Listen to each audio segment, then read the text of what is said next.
It's about the restoration of our republic. We want to educate, encourage, enable the power. We stand for integrity, honesty, self-reliance, self-defense, and most importantly, no compromise on our foundational principles. This is America's Voice Now. Find America's Voice Now on Facebook and at americasvoicenow.org. Here's Michael Evans. Good morning, America. You're riding with America's Voice Now. My name is Michael Evans. I'm your host this morning. Delivering truth and exposing mainstream propaganda wherever I go. And I got to tell you, folks, boy, it is rampant. You know, there's an article out in the Free Beacon about how the federal prison population has grown by 27% in 10 years alone. Now, the Bureau of Prisons has an operating budget of $6.5 billion. For the record, that's about $40,000 for every prisoner they have in their control. I can tell you that the population of the federal prison system in 1980 was less than 80,000 people. And today, it is 219,000. They have 119 institutions, 6 regional offices, 2 staff training centers, 22 residential reentry management offices. Previously, these used to be called community correction offices. And they have a central office in D.C. They are the second largest budget within the Department of Justice.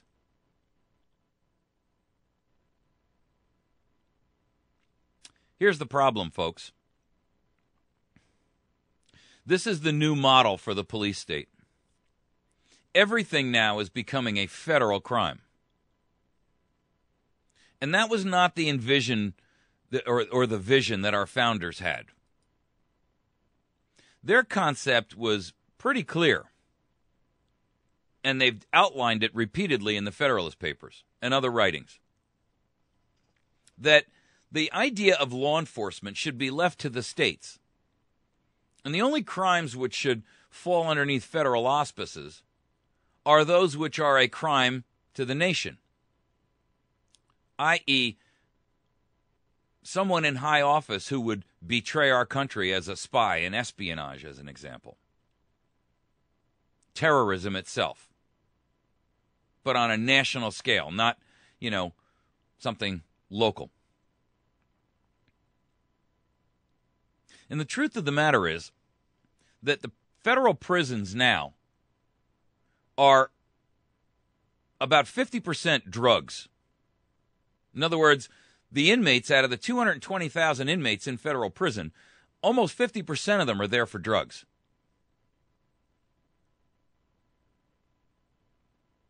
%80 are nonviolent. Now, many of you know I have a felony in my background, and I've spent a vacation window in Club Fed. Not for something I did. Not for something that I'm guilty of. The federal system is about as coercive and shameless as one could expect in law enforcement.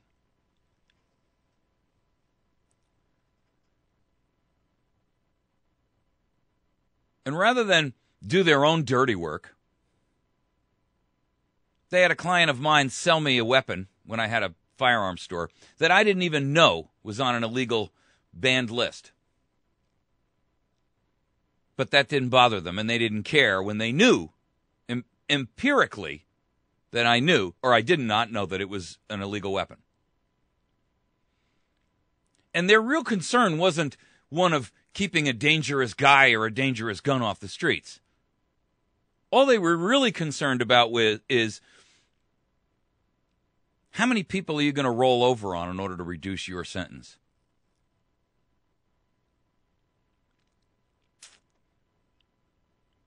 That's the only thing that they cared about.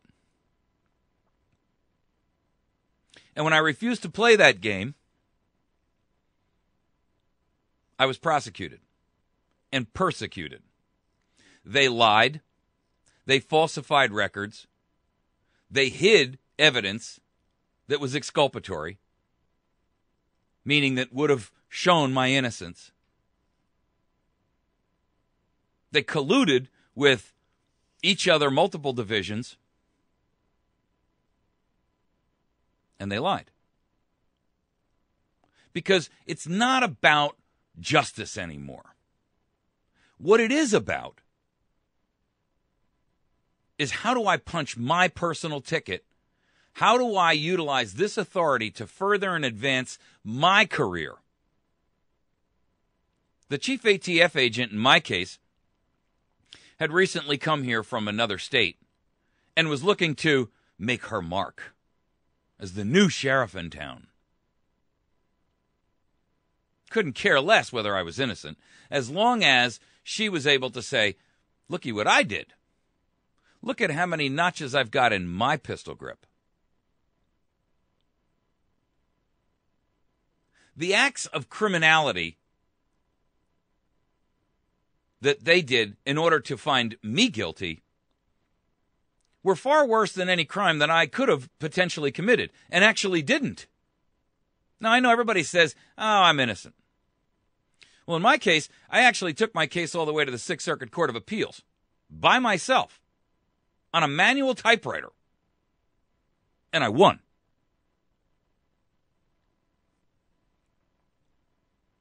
But the truth is, most Americans aren't there.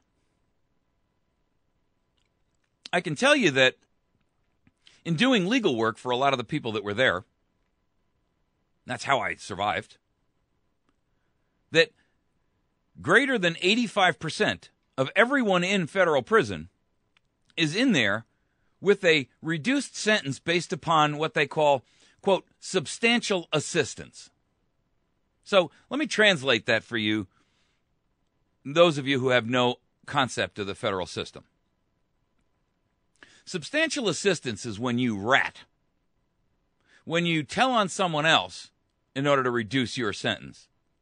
And they use that phrase, substantial assistance, in your sentencing documents and what have you. That so-and-so provided substantial assistance to the federal government, and therefore we're recommending that they get a sentence reduction. If you don't play by the rules, it's like whack-a-mole. They just hit you harder. They have unlimited resources. They have unlimited people who can sit around and do nothing but type up briefs and legal arguments and blah, blah, blah. And they know you don't. And they beat you by financial attrition. How do I say that? Well, for the record, 93% of all federal cases, the party is guilty. Either by an admission or a finding of guilt. But the vast majority of federal cases are settled by a plea agreement, a plea bargain, which is this for that, right? You give me some names or the evidence I seek, or you plead out to this and we'll reduce your potential sentence, which is already egregious. I mean, I spent 3 years in a federal penitentiary for a crime I didn't commit. And I know people who have committed murder that haven't spent 3 years in a prison. And it was over a gun that was never used in any crime that was claimed to be the crime. And when I took my case all the way to the Sixth Circuit Court of Appeals, the 3-judge panel sat there and looked over at the person from the office of the prosecutor and said, all this man wants is his name cleared, and he wants to be correctly categorized. And I'm sitting here and I'm reading brief after brief after brief. This has been going on for years. And I can't understand why the government won't concede the point.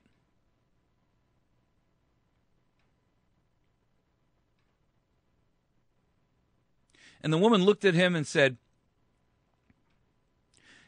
Your Honor, I'm not authorized to make that agreement or to settle with this man. And the judge said, one of the three. That's probably the most candid answer I've ever heard. Thank you very much for your time. We'll let you know of our decision. And in 30 days, a decision came down, and it was all in my favor. But you see, it took me 6 years.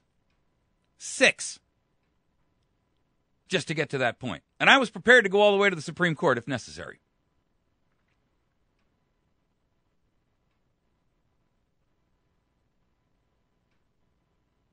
The truth of the matter is, and I got there on my own, finally, because they would not let me act as my own attorney at the level of the appellate court, the federal appellate system, right? One rung short of the Supreme Court. They finally appointed an attorney. And the law firm that picked up my case was out of New York. It's called Jones Day. They're the largest law firm in the world. And I asked the guy, I said, how is it that you came up with my case? I mean, is this just a rotation thing or what? And he said, no. We look at all those cases that are in appeal, and we pick those, one, that either we think have a chance of winning, or two, are a stand we should take. And we chose your case on that.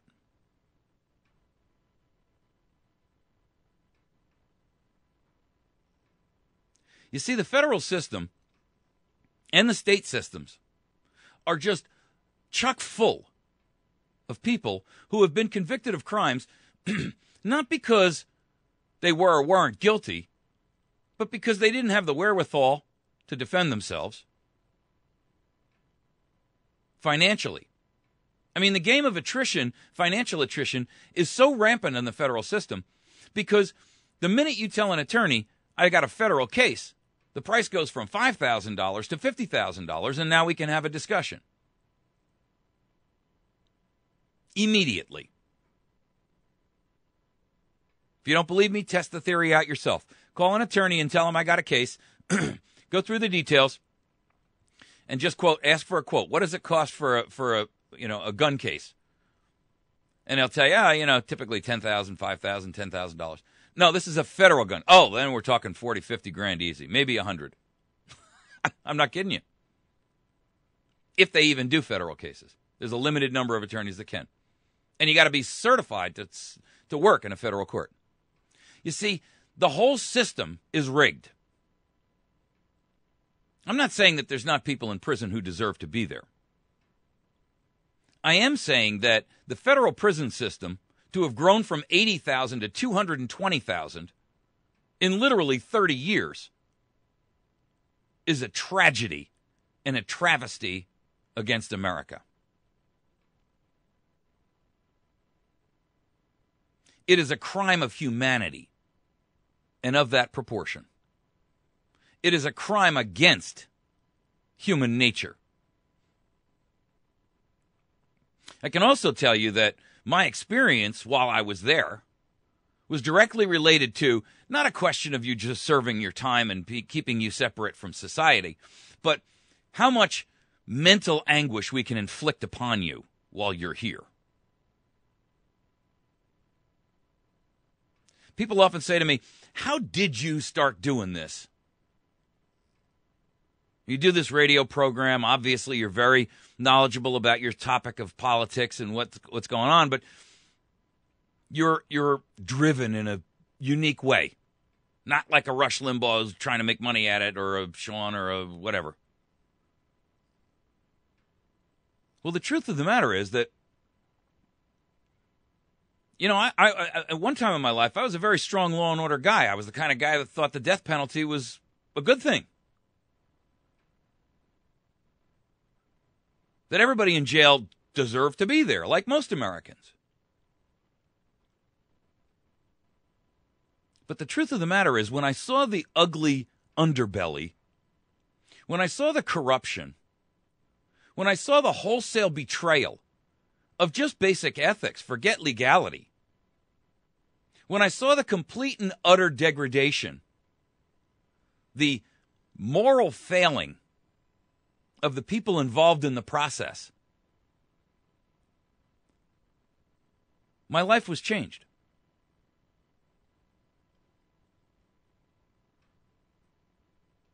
I had a prosecutor who took a tear gas gun and said, this is a weapon of murder. In fact, the phrase he used was, because I found evidence that it was a tear gas gun and it could only be used that way, and if it was ever used to fire a bullet, it would explode and kill you. And I gave it to them. And I said, look, you've mistakenly charged me with this. And he wrote a letter in stark contrast to the proof, to the probation officer, and said, this weapon serves no purpose other than the assassination of human beings. And it was a tear gas thing that was carried by local police for, 30 years back in the 20s and the 30s. It was a historical piece. And he knew that it was incapable of firing a weapon, or a bullet, or a shotgun shell is what he claimed. I mean, the empirical proof was there in writing by an expert who was far better qualified than he. And when I found that out and I heard what he had done, I said to my lawyer, I said, you need to send a letter through that's prosecutorial misconduct, because he's not a firearms expert and he can't say that. And here's the evidence proof. Here's the documentation, pages and pages and pages of it. And my attorney said, you don't want to do that because these guys carry an enormous amount of power. And boy, when they decide to wield it the wrong way. And I said, yes, but right is right.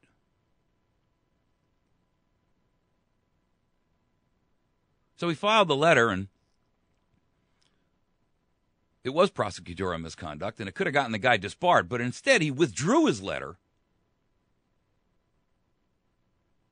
And he turned around and he levered a threat, and he said, now, you tell your client to either you're going to withdraw your letter, to authorize you to withdraw your letter, stating that I have violated the tenets and the ethics of the law profession, or I'll prosecute him for 55 other paperwork errors that we found in his logbook. They were clerical. I mean, forgot to, cross a T, dot an I, whatever. And we'll prosecute his wife because she was on the books. She was on the ATF license. And they knew very well.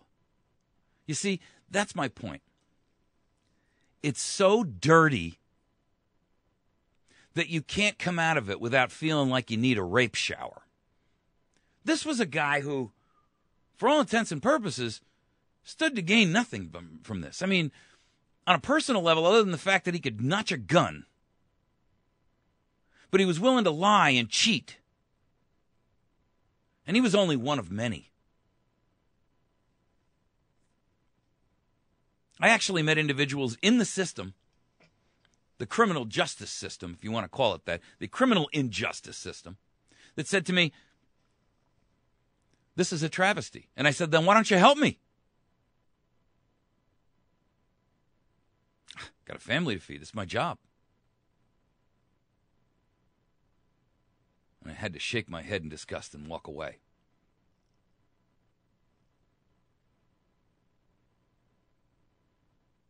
They knew. And didn't care.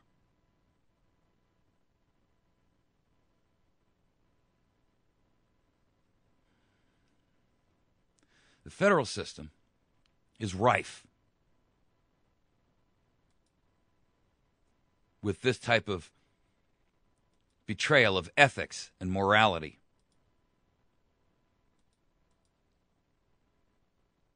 And it grows like a cancer for the sake of its own growth, knowing it's killing the host. And the host is America. The host is this nation that, for all intents and purposes, is made up of the cells that this cancer is trying to kill. It serves no purpose. A cancer grows for its own sake. Doesn't do the host body any good. In fact, it kills the host.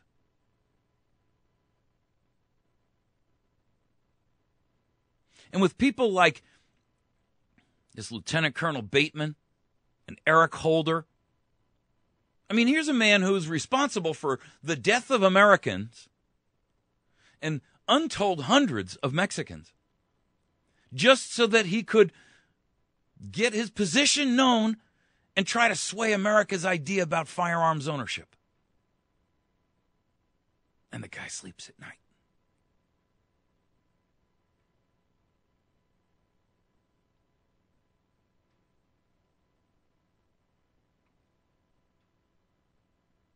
You know, I pull up the analytics on my website, and I see the number of government offices that visit my site, including the Bureau of Prisons. Multiple visits by the Bureau of Prisons.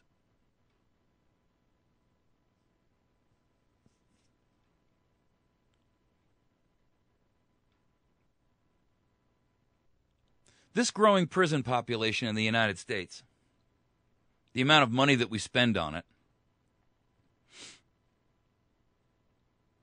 is a stark example of the police state mentality that we now live under.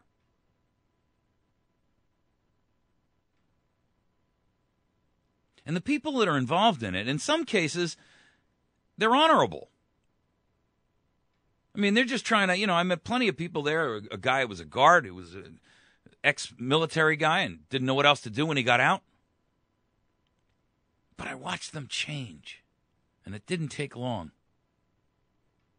They may have gone into it with honorable intent. But like most viruses,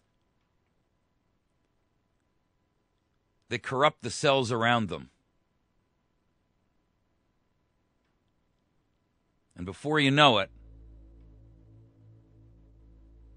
every cell is now working against its host. The prison system, the Department of Justice, the justice system in general, I got to tell you, folks, there's no justice anywhere in this. And when you hear a guy like Bateman who wants to make it a crime for you to own a gun, which was guaranteed not by Congress, not by some founder, not by some nameless, faceless person back in the 1700s, but by God and nature themselves. You got to wonder. We're going to take a break. When we come back, we're going to talk about American examples of true patriotism and some things that Americans should be emulating. We'll be right back.